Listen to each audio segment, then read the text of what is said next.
Saludos amigos y amigas de Advent Hope Puerto Rico y bienvenidos a un segundo episodio de esta serie de conversaciones con el equipo pastoral de nuestra asociación y más allá de nuestras fronteras. Te agradezco desde lo profundo de mi corazón por los comentarios de ánimo que han llegado a mi teléfono. Así que yo te invito para que si tú estás disfrutando de esta serie, lo puedas dejar también en los comentarios de aquí de nuestro canal.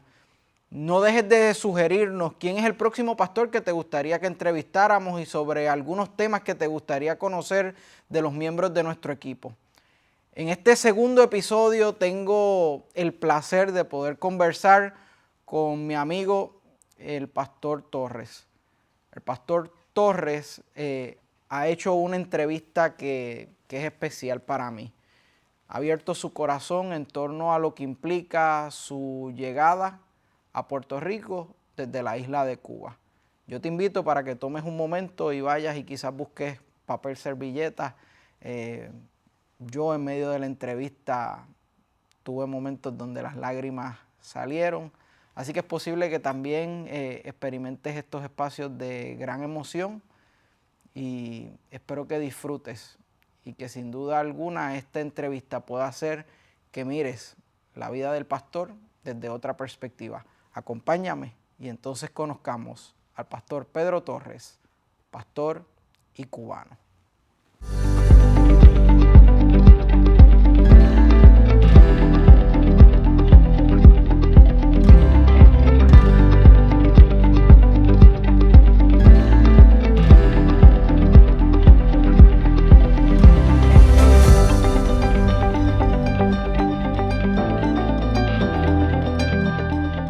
Shalom, shalom y bienvenido a otro encuentro de Open, donde conversamos con los pastores de nuestra organización de temas no pastorales. En esta ocasión tendré el privilegio de conversar con el pastor Pedro Torres. Él mismo nació en el pueblo de Fomento, en el centro de la isla de Cuba. Él viene de una familia adventista y se hizo pastor en Cuba, en la que trabajó por 22 años. Fue en 1991 cuando recibe el reconocimiento de ser pastor para la Iglesia Adventista a nivel mundial.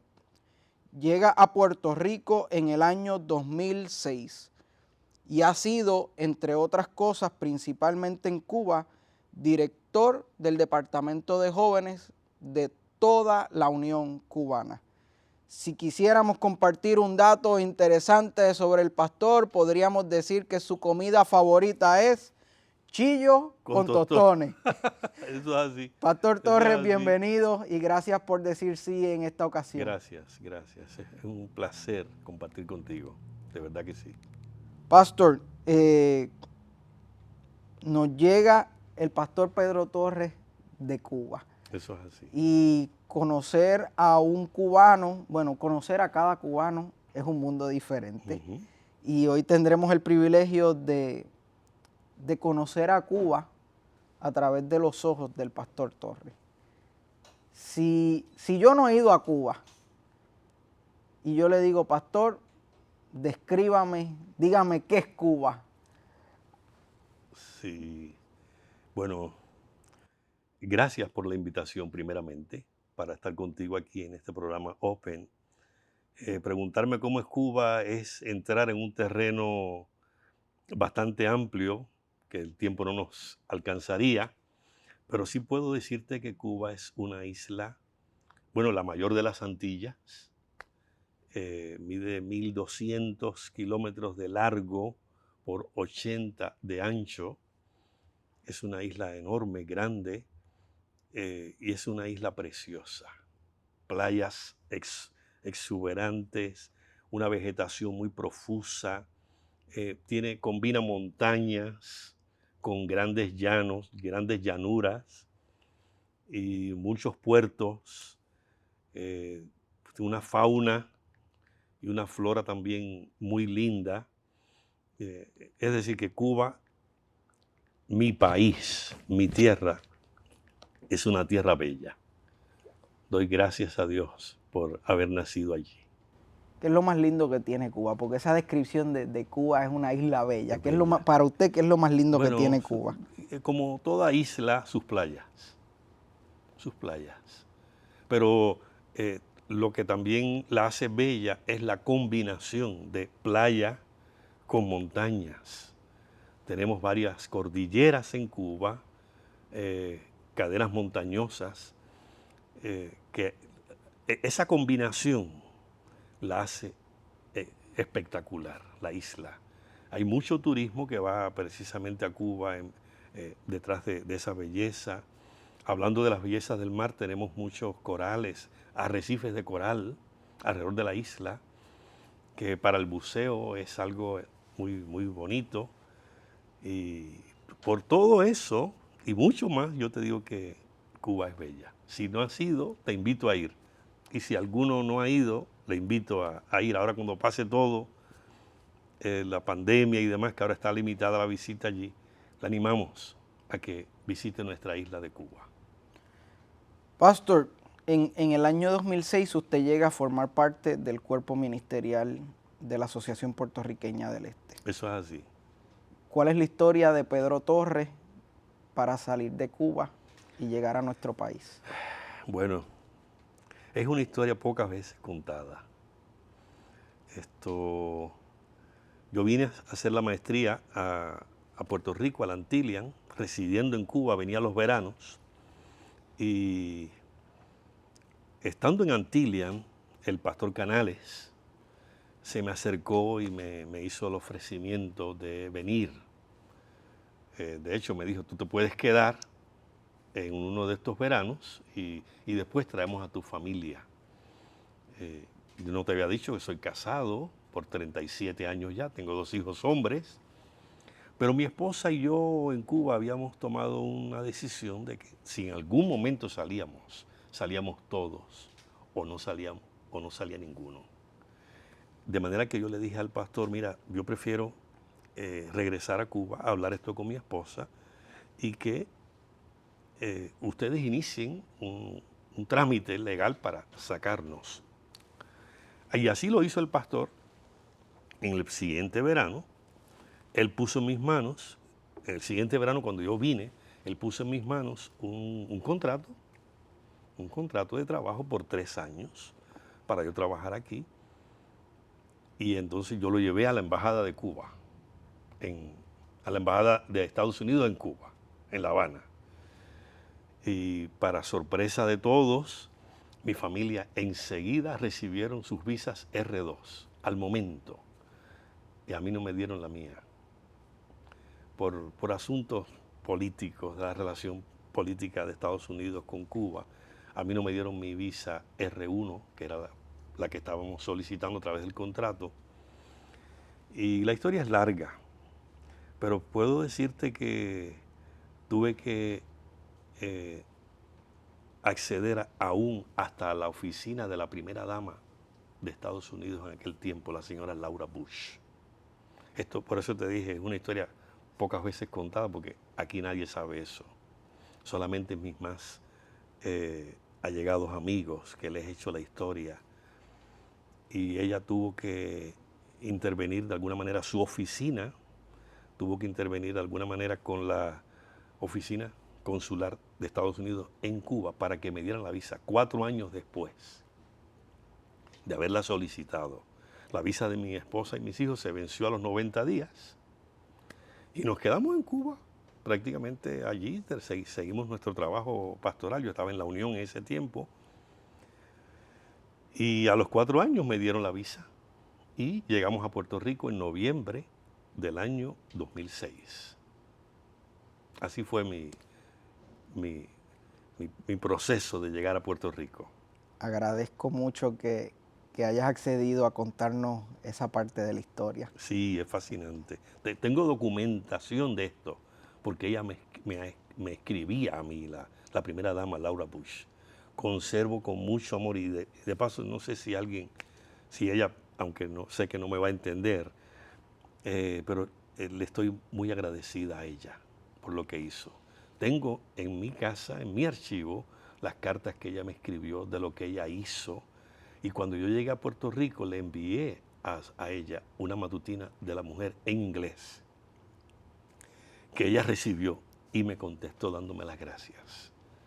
Eso es algo fascinante realmente, que yo toda la vida estaré agradecido a Dios, en primer lugar, al pastor Canales, que fue el que tuvo la iniciativa, y a la señora Laura Bush. En su momento fue un instrumento usado en las manos de Dios para eso. Entonces llegas a Puerto Rico y hay un poema maravilloso que se cuenta por ahí.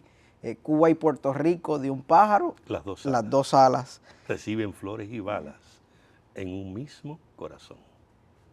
¿Qué fue lo que te pareció más afín entre cubanos y puertorriqueños en ese tiempo que compartes con nosotros? Sí, ahora yo entiendo lo que quiso decir la poetisa Lola Rodríguez de Tio cuando escribió eso. Cuba y Puerto Rico tienen la misma topografía. Tú estás en Puerto Rico y la topografía es la misma de Cuba. El agente, el puertorriqueño es igual que el cubano. Jaranero, no sé si sabes lo que es el término jaranero. No, pastor, nos va a tener que explicar. Jarana es que juega, no sé cómo le dicen. Sí, es esta personalidad. Jocosa, es correcto. El cubano es jocoso, le gusta, igual que el puertorriqueño, que le encanta hacer chistes. Pegarle el vellón al El otro. otro, sí, el cubano. De hecho, la cuentística cubana es muy rica, porque el cubano a todo le saca un cuento, aún a las cosas desagradables. Le saca un chiste, le saca un cuento. Y veo eso también en Puerto Rico. Por eso es que dice que es de un pájaro las dos alas, ¿ves? Por la similitud, la similitud. Al llegar aquí nos encontramos gente buena, muy buena. La iglesia que me invitó a trabajar aquí me abrió sus puertas, la Asociación del Este, los hermanos, todo. Cuando llegamos no teníamos nada, pero de pronto yo tenía una casa con muebles, con nevera, estufa y todo eso. Nosotros no tuvimos que poner nada. La hermandad se desbordó en atención para con nosotros. Hasta un carro me dieron el primer año que yo estuve aquí. Un gran amigo mío me dio un carro para yo usar. De manera que estoy muy agradecido por la manera como nosotros llegamos a Puerto Rico y cómo fuimos recibidos en Puerto Rico. Entonces, pastor, chillo con tostones. Sí. Esa es la comida favorita. Sí. Cuando estabas en Cuba, ¿cuál era la comida favorita? Bueno, siempre me gustó el pescado, aún en Cuba. Me gustó el pescado. Entonces, pongámoslos en un lío. ¿Cuál es el mejor chillo? ¿El de aquí o el de allá? Bueno, el de aquí. El de aquí porque, bueno, por toda una cuestión que no quisiéramos entrar de índole política, no se consigue fácil un pescado en Cuba, a pesar de ser una isla. No se consigue fácil un pescado. Precisamente por eso, cuando lo conseguía, era algo apreciado, especial. Y entonces cuando llegué aquí, que era todo lo contrario, muy fácil, en cualquier sitio aquí usted puede ir, especialmente si es un restaurante de playa. Ese es el menú de la casa, ¿no? El chillo con tostones. Y sigo siendo un adicto a eso. Pastor, hablemos un poco de la iglesia en Cuba. Sí. Porque ¿Qué quieres saber? si bien aquí has recibido esa hermandad, ¿verdad?, que describes de la iglesia, por 22 años ese fue tu campo de ministerio. Sí, eso es así. ¿Cuál es la mayor fortaleza, dirías tú, de la iglesia en Cuba?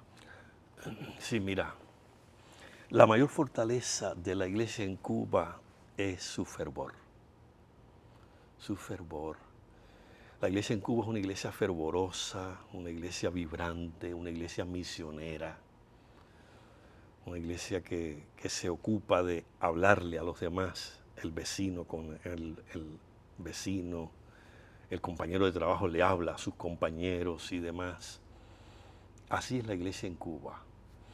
Desde mi posición como líder de los jóvenes, puedo decirte que la virtud principal que a mí más me impactó estando en Cuba es el apego de los jóvenes adventistas por asistir al templo,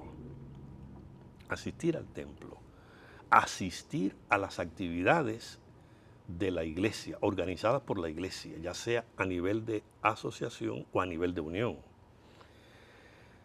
No teníamos la libertad de hacer los eventos como se hacen aquí, campestres, cosas, pero siempre la iglesia hacía sus congresos de jóvenes que son famosos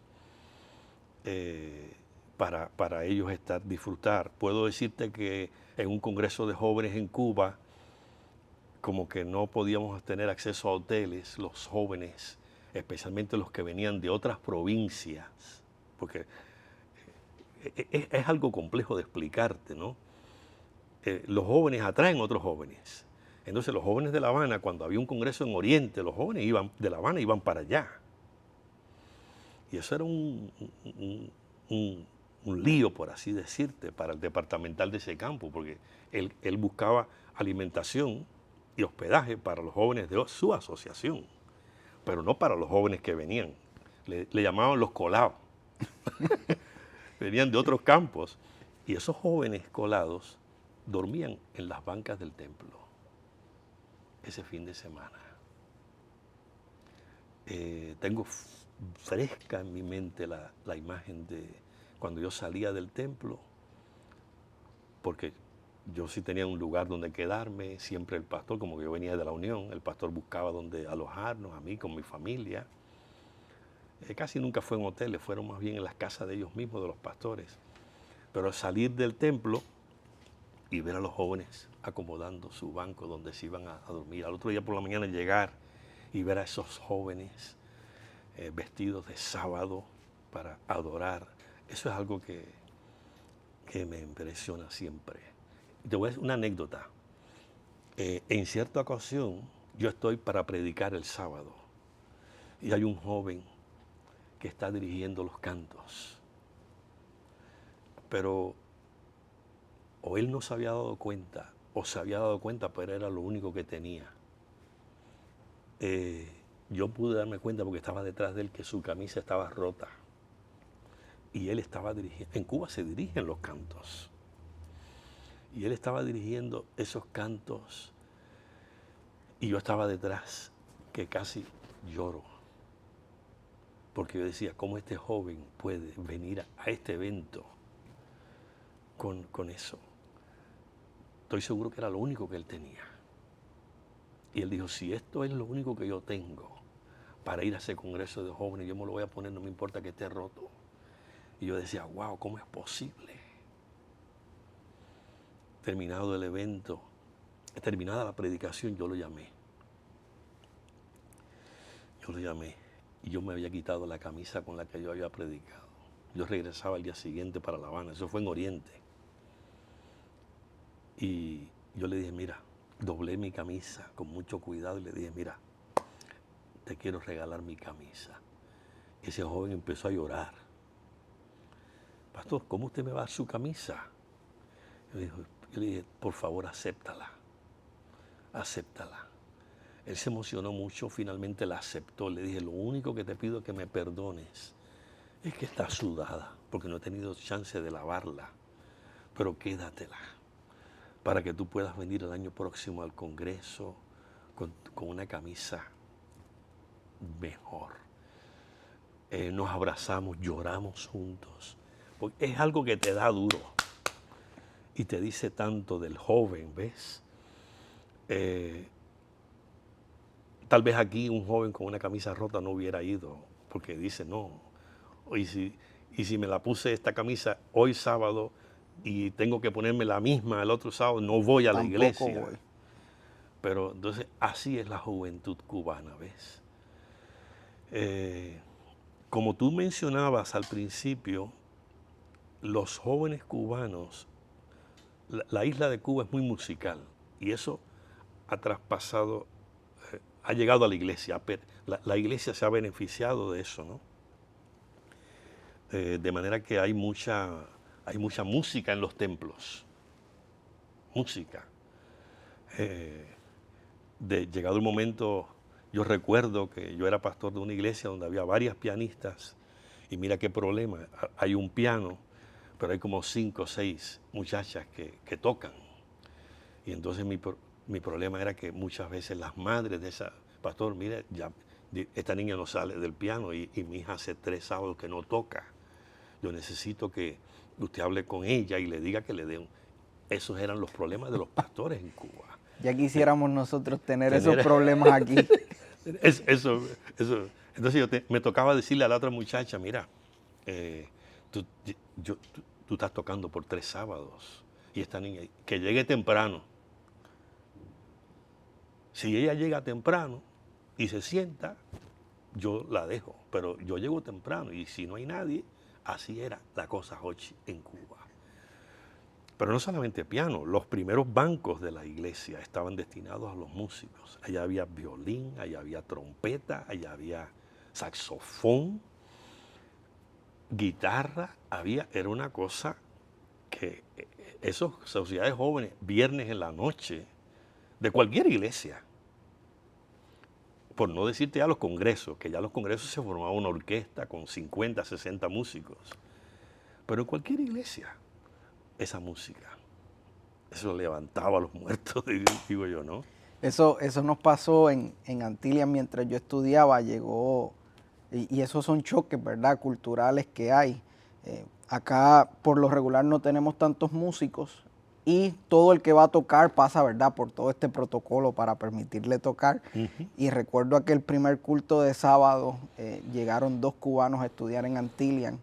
Uno de ellos tocaba trompeta y la otra me parece que tocaba flauta. Y de momento llegó sábado por la mañana, ellos vinieron bien puestos, se sentaron en la primera banca, tenían sus instrumentos. Nadie nos damos cuenta porque nosotros no estamos pendientes a eso.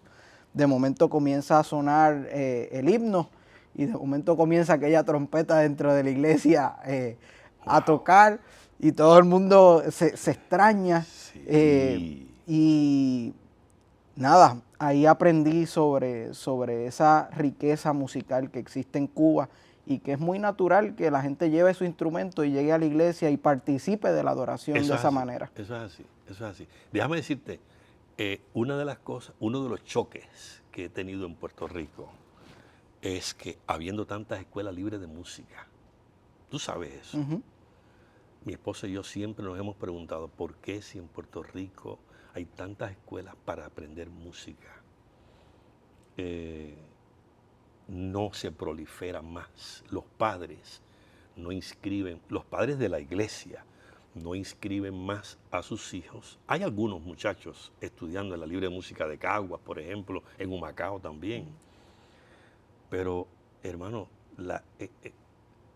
en Cuba no había escuela libre de música. En Cuba la iglesia creó una academia en La Habana y también otra en algunas provincias, donde los muchachos estudiaban, pero con muchas limitaciones. Las cuerdas de la guitarra y del violín eran los hilos de pescar. No se conseguían cuerdas. Pero así todo, ellos le ponían eso a su guitarra o a su violín y sonaban para alabar al Señor.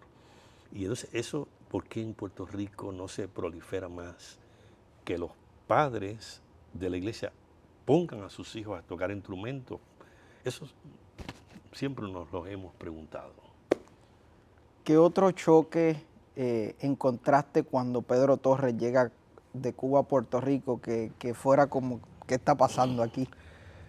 Sí, bueno, muchos, las Navidades, yo creo que fue el más impresionante, porque en Cuba, por cuestiones que no vamos a abundar mucho, no se celebra la Navidad.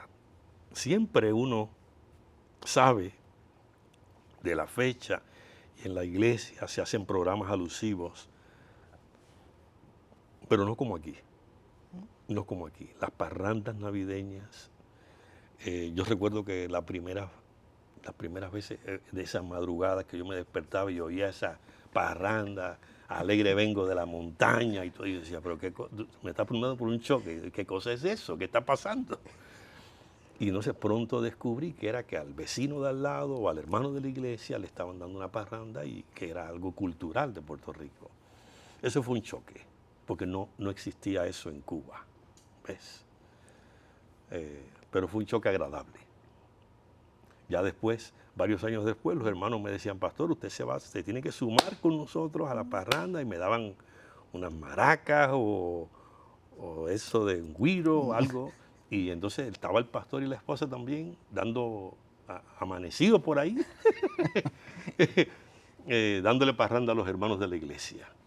Fue algo muy agradable para nosotros. Pastor, ¿qué extraña de Cuba? Bueno, eso de la iglesia. De la iglesia, sí, extraño eso. Extraño la sociedad de jóvenes de Cuba.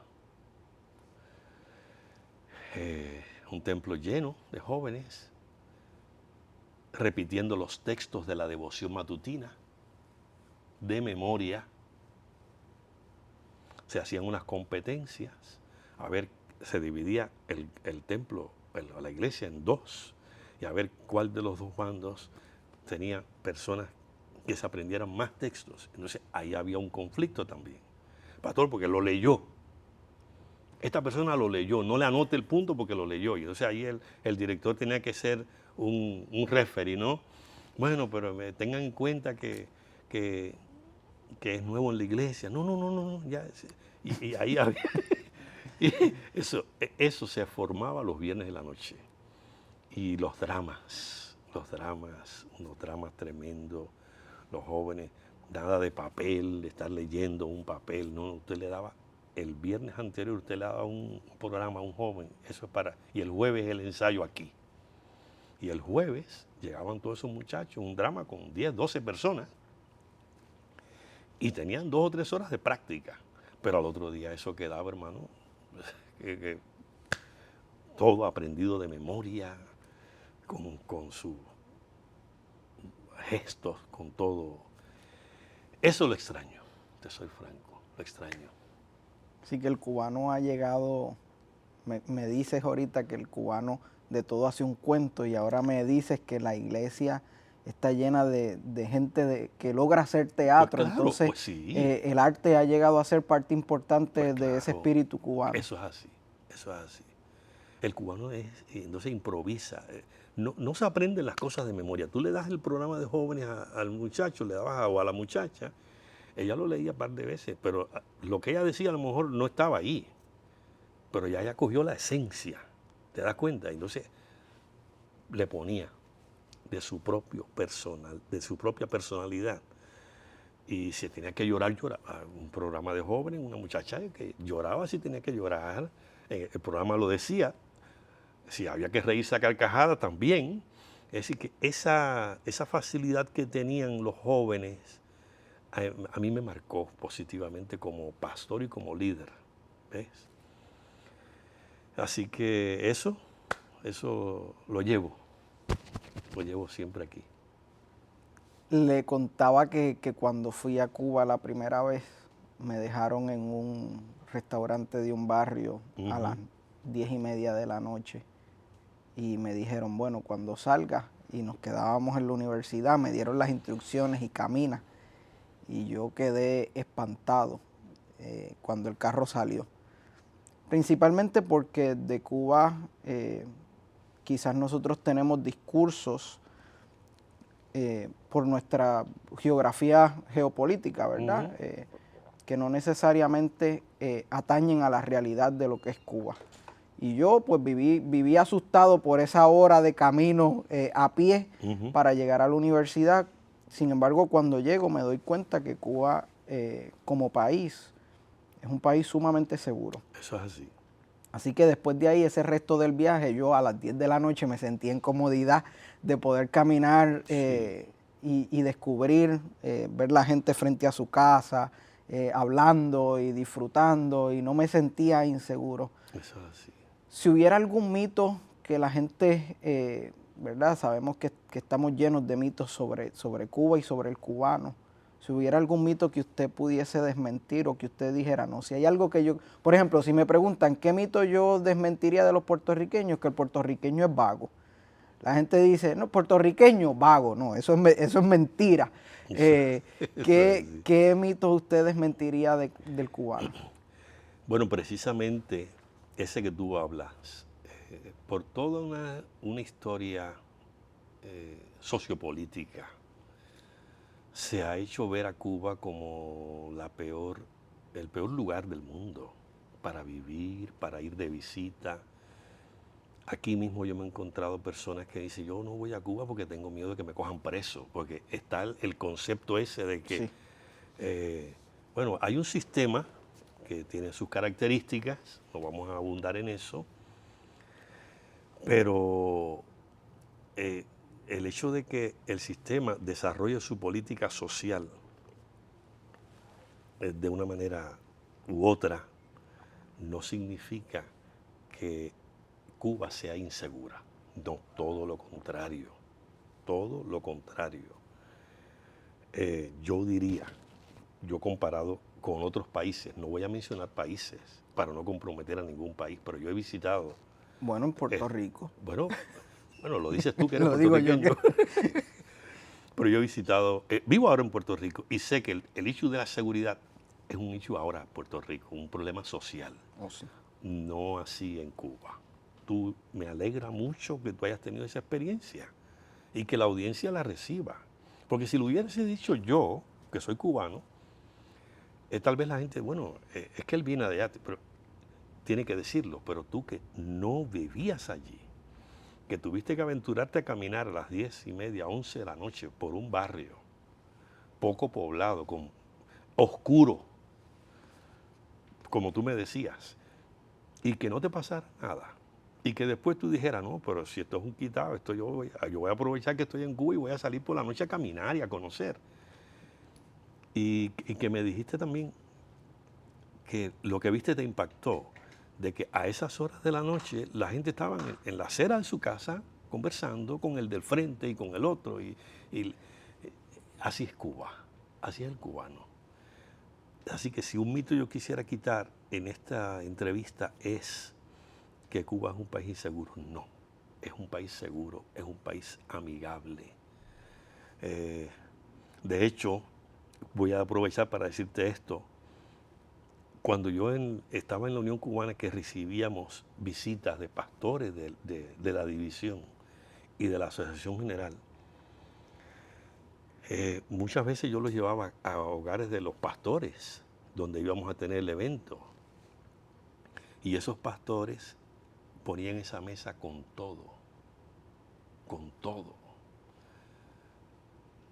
Ahí había de todo. Había pescado, había pollo, había viandas, había habichuelas, como llaman aquí, de todo, una mesa de todo.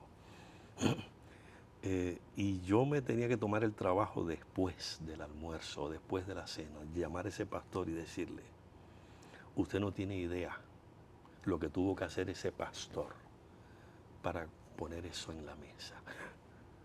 Pastor, que usted... Sí, el trabajo por días.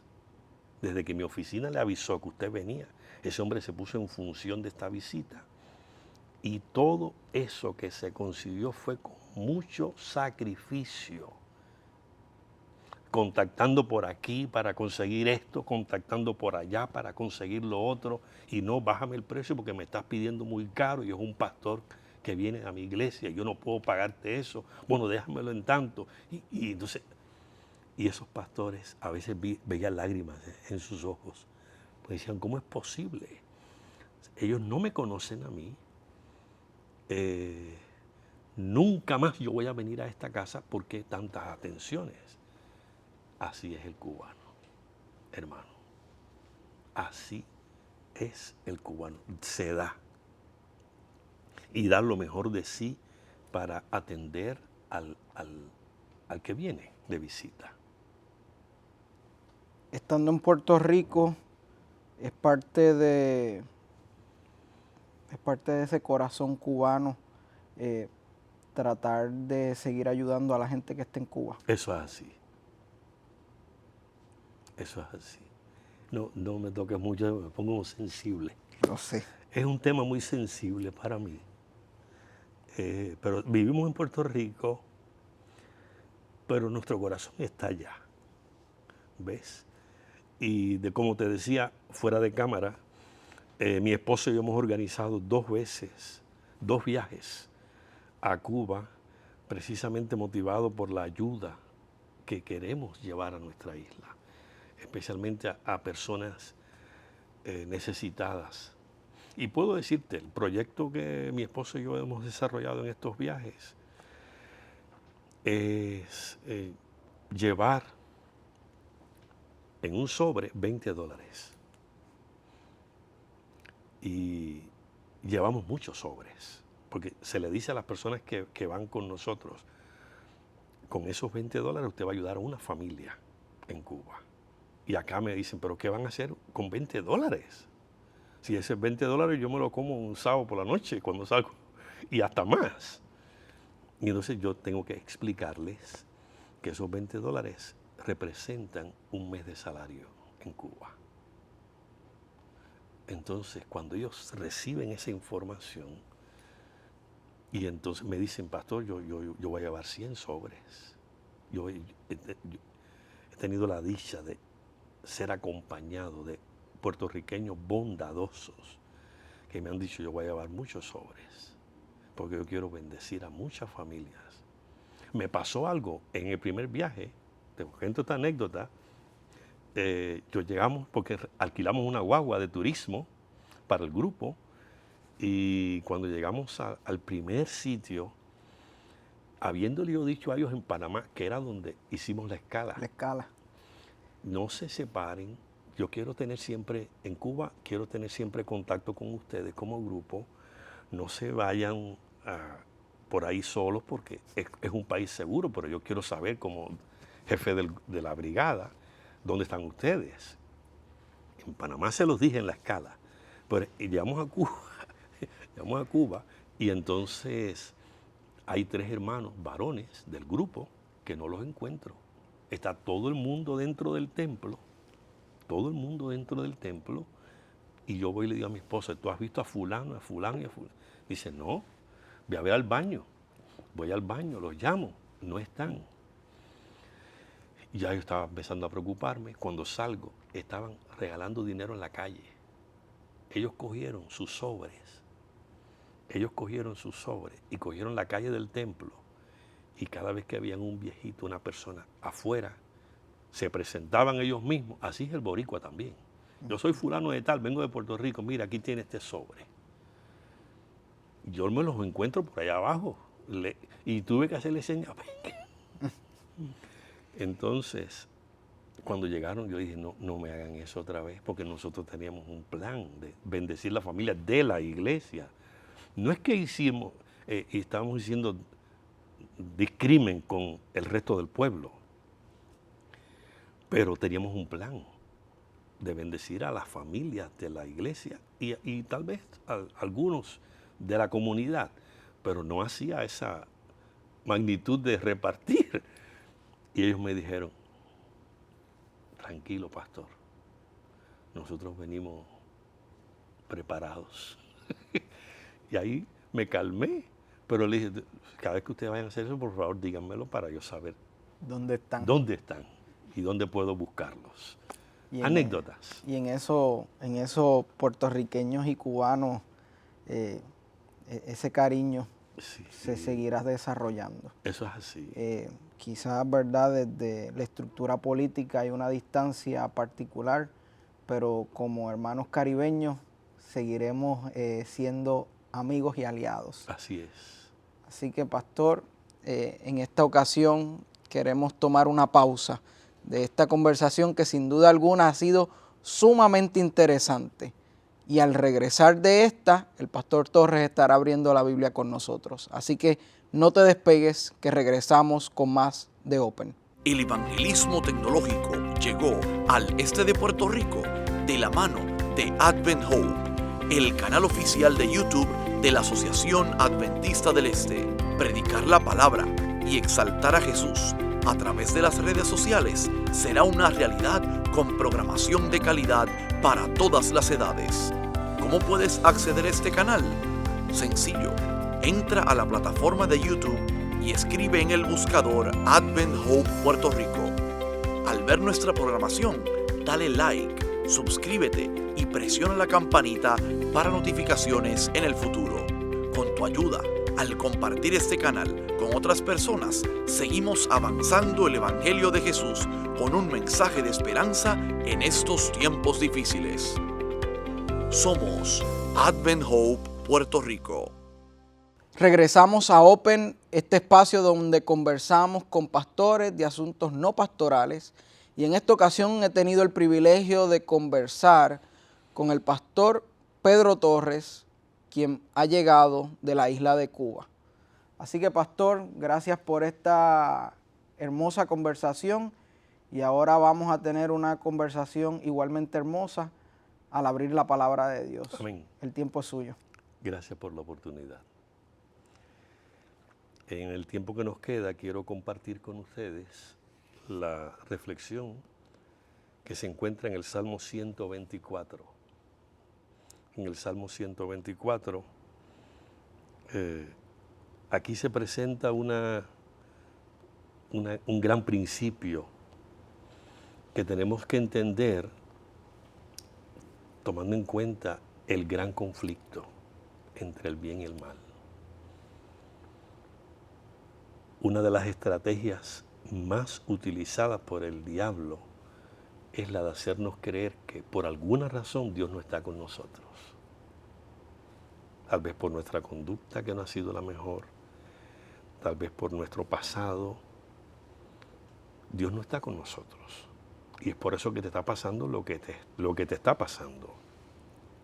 El Salmo 124, Dios lo reveló precisamente para atacar esa idea diabólica. Porque comienza diciendo, de no haber estado Jehová por nosotros. Diga ahora Israel. Hay versiones que dicen que lo repita ahora Israel.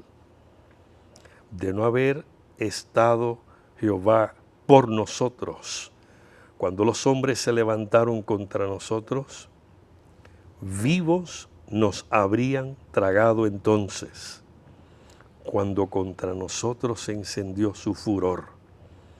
Entonces nos habrían inundado las aguas, hubiera pasado el torrente sobre nuestra alma, hubieran entonces pasado sobre nuestra alma las aguas impetuosas. Bendito sea Jehová, que no nos dio por presa a los dientes de ellos. Nuestra alma escapó cual ave del lazo de los cazadores. Se rompió el lazo y escapamos nosotros. Nuestro socorro está en el nombre de Jehová, que hizo el cielo y la tierra. Apreciado amigo que me escuchas y que estás viendo esta entrevista, yo no sé cuál es tu experiencia con el Señor, pero de una cosa sí te puedo asegurar, porque la Biblia lo acaba de expresar. Dios siempre ha estado de tu parte. Dios siempre ha estado de tu parte. Estuvo de tu parte cuando dio a su Hijo para morir por ti. Para morir por ti y morir por mí. Estuvo de nuestra parte cuando el enemigo envió problemas por torrentes contra nosotros. Cuando el enemigo levantó hombres contra nosotros. Como dice aquí, si Jehová no hubiese estado de nuestra parte, nos hubiesen tragado vivos los problemas, los sinsabores, los hombres, porque hay veces que los hombres nos quieren tragar, pero Dios no se lo permite, porque Él siempre, pastor, Dios siempre ha estado de tu parte, de mi parte y de parte de cada uno de nosotros. Así que mi mensaje en esta entrevista es: confiemos en Dios. Cuando en tu vida pasen cosas que te desagradan, cuando tengas que pasar por el dolor de la enfermedad, la prueba, la dificultad, recuerda siempre el Salmo 124, que dice que Dios siempre ha estado allí. El Salmo 91 habla del lazo del cazador. Y este Salmo 124 dice que el lazo que el enemigo puso para nosotros entramparnos, el lazo se rompió. Y nosotros escapamos. Por eso dice que nuestro socorro está en el nombre de Jehová. No temas a lo que te pueda hacer el hombre. No temas a lo que te puedan hacer los sistemas, ya sea humanos o políticos o religiosos. Confía en Dios, que siempre ha estado y estará de nuestra parte. Ese es mi mensaje para ti en esta hora. Gracias, pastor, por ayudarnos a desmentir las trampas del enemigo. Eso es así. Y por acordarnos que Dios sí es un Dios dispuesto a estar por nosotros. Amén, amén, amén. Gloria a Dios. No tengo duda, amigos y amigas que nos acompañan, que hoy has disfrutado de esta conversación.